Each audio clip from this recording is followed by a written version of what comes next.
What's up, guys? I'm Landon from Shoewear, and now that we're midway through the year, I wanted to take some time and point you guys towards some of the best budget-friendly basketball shoes that you can play in for performance right now. So all of these shoes will be at or under $100. And a little disclaimer, I haven't really played in every shoe that's going to meet this criteria because there's only so much time to go around. I have spent most of my time playing in signature shoe lines. I've only recently kind of started checking out some more of the affordable options, but I am getting there. So anyways, I'll be using shoes that I've personally tested out and kind of ranking them, starting at 5, eventually making my way down all the way to my favorite affordable shoe option on the market. But that's long enough for the intro. Let's get it started with number 5. Kicking off the list at number 5 is the Nike Giannis Immortality. These released around June to July of last year, retailing for the low price of only $80. So these come in a blue box with Giannis' player logo kind of blown up in the center on top. Nothing too special for the box on these. That will kind of be a common theme with with this list. Looking at some more budget-friendly, some more affordable options. But starting off with the appearance, this is the sub shoe line for Giannis' Zoom Freak line with Nike. So similar to like the KD Trey or like the Kyrie Flytrap options, one of which is actually going to show up alongside these on this list. But I will say these don't really draw any similarities to his first 3 shoes in the Zoom Freak line. They kind of just have their own thing going on here. And I like how Nike did add some waves to the back half or like in the midsole. And then you're going to have sort of like a weird incline on the back of the shoe with some text on there that's going to say Athens, since Giannis is from Greece. And then anyone who knows or like kind of watches Giannis can see how big he is on family. So you will see in some small print kind of the names of his like parents and brothers are going to show up on the outsole of the bottom of the shoe. So it is pretty clean for the design. But now looking at more of the performance side and starting off with the cushioning, these are going to get a Phylon midsole with some cutouts in there to kind of help reduce the weight and allow for optimal responsiveness. And by doing this, Nike wanted to give this Giannis Immortality some room to like expand and compress with each movement. And as far as the soft feel, these feel pretty good, but I mean, you can tell there isn't going to be like layers of cushioning within this model. So I would expect a little bit of break-in time on these. But I mean, the upper does add to the comfort a little bit from what I've felt. The Giannis Immortality uses an engineered mesh upper that is meant to be lightweight and breathable, and you can definitely feel like the airflow to your foot through this design. I mean, it's really solid, so that's going to be nice. And then the support is also going to be nice on the shoe. These have an internal strap that kind of wraps over the midfoot to give you some added lockdown, and then along with that is going to be some fuse overlays in a few different spots just to kind of help with the support too. So I mean, the heel counter is also really defined on this model, so you're going to feel locked in right whenever you slide your foot into this shoe, which is something that you would want on a low top model, especially a cheaper one, because at only $80 the materials just aren't going to feel the highest quality. They still aren't bad, but I mean, they are about as good as they can get for a more affordable option, which is going to be nice. And then to finish off with traction, I'm actually really impressed with these here. Look, they get a herringbone pattern that isn't going to like blow you away, but it definitely is above average. I didn't really have any issues with slipping for the most part. They collect dust a little bit, but I mean, overall they were pretty nice just as far as the grip goes. And then to finish off with sizing, I did go true to size on these, and that is probably what I would recommend. You're gonna have a little bit of extra room in the toes, and these are also gonna run on the narrow side, so just keep that in mind if you're thinking about going a half size down. So overall, the Nike Giannis Immortality is going to offer some really nice support and traction. The materials are going to be pretty nice on that upper. They do play well. I don't really love the cushioning, but it's also not going to be unplayable at all. And that's going to be what lands them at number 5 on my list. Coming in at number 4 on my list is the Nike Air Max Impact 3. These released last October just above the Immortalities, retailing for $90. So pretty standard on the box here. You're going to get Nike's original orange box, which most of their lifestyle shoes are going to come in. So looking at the appearance, this is a pretty nice looking shoe. They remind me a lot of the LeBron Witness 6, mainly where that midsole kind of spikes and like kind of rises in the back half of the shoe. But I do like the look of that. Then you're going to get some Nike text that shows up in a pretty cool font on the tongue. Then jumping back to that midsole, these actually have that same like arrow kind of pointing up that the like GT Jump model has on the box and on the shoe. So I'm not actually sure why it's there, but it is there. And then this is just a really nice colorway. Like the light violet or like pinkish tint is really clean. But now looking at more of the performance side, kind of starting off with the cushioning, Nike uses some max air cushioning under the heel to help dissipate force from impact whenever you're landing from a jump, just to kind of help soften the blow. And you can actually see it through a little window on the back portion of the shoe, and it plays really well on this model. With the retail price being pretty low at $90, you kind of get what you pay for here. Obviously, it's not going to be the softest shoe because they don't put a ton of cushioning features into this model, but I do feel like they played pretty well. It is pretty comparable to the Giannis Immortality that we just talked about as far as cushioning goes. I didn't really need a ton of break-in time on these. They do loosen up pretty quick in them the longer that you play. But one thing I do want to point out before moving on really quick is that there was a piece on the sock liner that was like constantly poking my right foot in the right shoe. Like, it's not on the left shoe, it was only in the right, so it honestly could just be like a manufacturing error on this pair, but it was like really annoying for a while and it just wouldn't go away. That did kind of bother me, but I can't really speak on if that will happen for everyone though, so I didn't really take it into major consideration here. But as for the materials and the support, the upper is going to be made out of some like textiles that are pretty thin, making it easy for your foot to breathe, and that also keeps the shoe extremely light.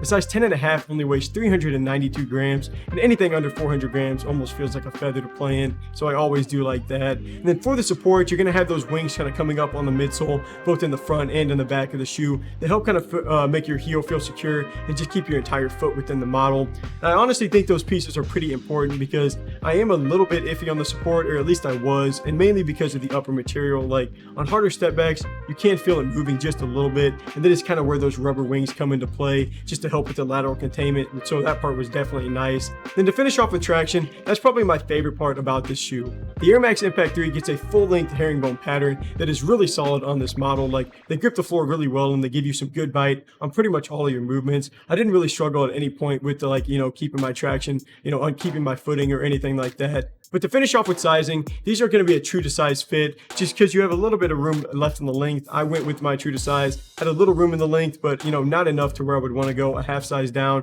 And it's pretty standard as far as the width goes. I'd say it fits mostly similar to the Giannis Immortality again. So overall, I really do like the Nike Air Max Impact 3 for a performance shoe. I mean, for $90, the comfort is good. Of course, kind of leaving out that spot that was poking my foot. But these are going to be super light. The upper material suffers a little bit because of that. But of course, you have some wings there to kind of reinforce your foot. And the traction is going to be well above average. So as far as a budget-friendly option, these are really nice, which is what puts them at number 4 on my list.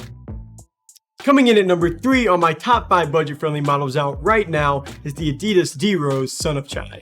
These were released around July of last year for $100 even, which makes them barely qualify for this list, but it is $100 or fewer, so I had to throw these on there. So for the box, Delacruz has his player logo blown up on top, which is actually a really cool setup. You're going to get the letter D surrounded by like a rose pattern, so it is a little more creativity than just putting someone's initials on a box like most players are going to get. But looking at the appearance, I mean, for starters, Delacruz was one of my favorite players growing up while he was in college at Memphis and in his early years with the Chicago Bulls. But his comeback story is amazing. Like, I won't really get into what this guy has gone through, but it is a cool story to see where he's at now, kind of changing his style of play to stay in the league after some pretty serious injuries. So just to hit on a few details, these are going to have a pretty basic look, but I am still a fan.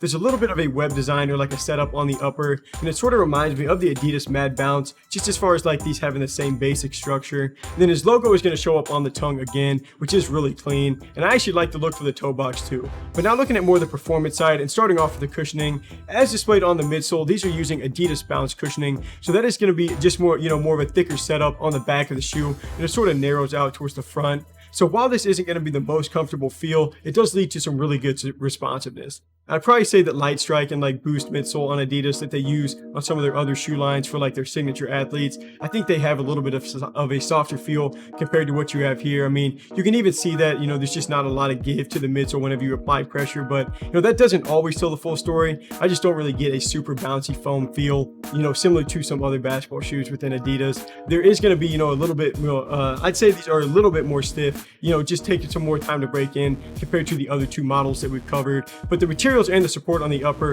is going to be pretty much all synthetic. I mean, it's going to be like coated in leather, but you can just feel that it's going to be a little bit slightly cheaper just as far as like the quality goes, but it is still going to be breathable, and the support is honestly really nice. Like, you get a vamp overlay, which is going to be filled in like in that grip portion on the side of the shoe, which helps keep your foot from like moving around within the model. But to finish off with traction, we definitely saved the best for last for this review. I mean, that is easily the strong point for this D-Rose model. These are going to follow a herringbone setup that runs both vertically and horizontally across the entire shoe, and these are just straight up sticky. Like, they grip the floor really well, and they have a rubber outsole, which I imagine is actually going to translate pretty well to outdoor use. The grooves do look relatively thick, but for sizing, these are going to pretty much run true to size. Surprisingly, they might run on the snug side just a little bit, so keep that in mind if you prefer some extra space, or if you normally just go a half size down for Adidas, because you might not need to do that with these shoes right here. But overall, I'm just pumped pumped to see D-Rose back killing it on the court again, and I am a fan of this new model.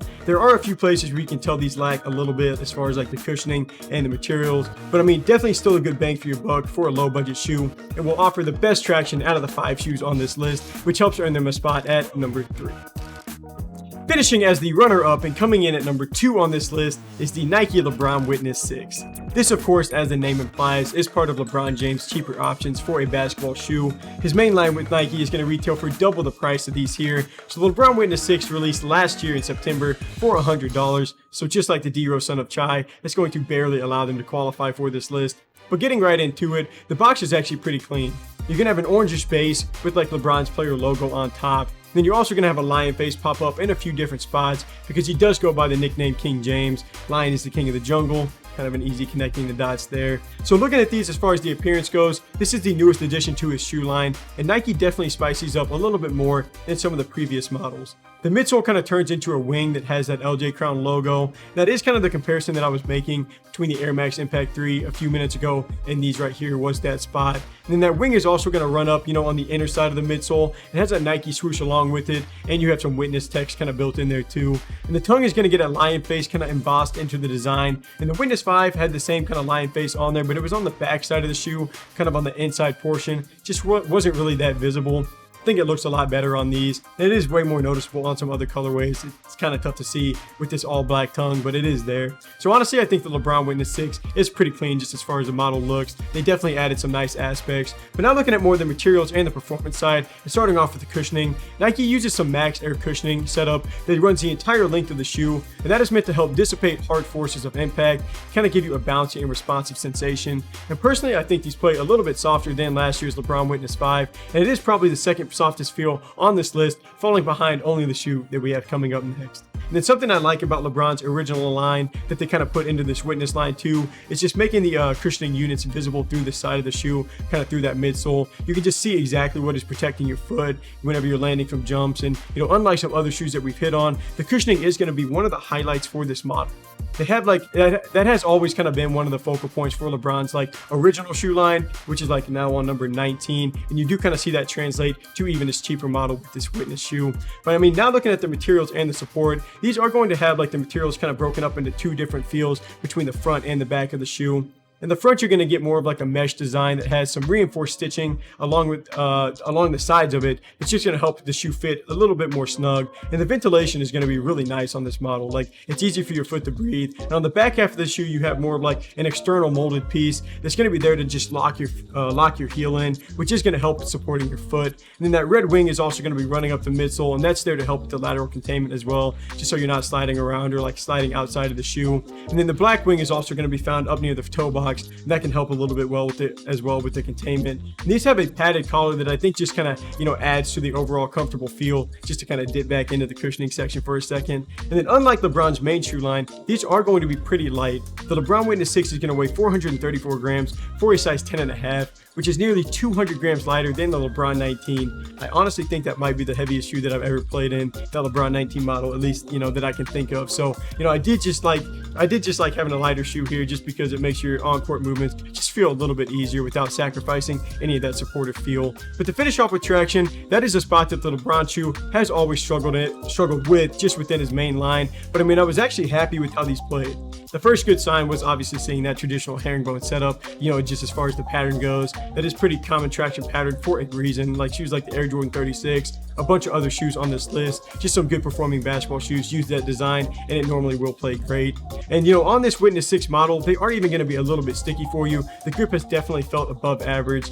I will say there have been some inconsistencies just from my first few times playing in these, but nothing major, just from my experience. And the outsole does have some durable rubber, so that will allow these to be played in outdoors, especially having some thicker grooves that are being used down there. So to finish off with sizing, this is going to be regular for the width compared to some of the other models that we've been talking about, and then it's going to be pretty much perfect for the length as well. You have right about the right amount of room, so I wouldn't really change anything going from up to down. But I mean, overall, the LeBron Witness 6 is a really nice model. I think that this shoe is an upgrade from the LeBron Witness 5. It is more on the expensive side for a sub shoe line. You kind of have to expect that with it being part of LeBron's line, but it's not in the ballpark of the original release from his LeBron 19. But the Witness 6 is a solid budget friendly option to play in, which is why they show up at number 2 on my list.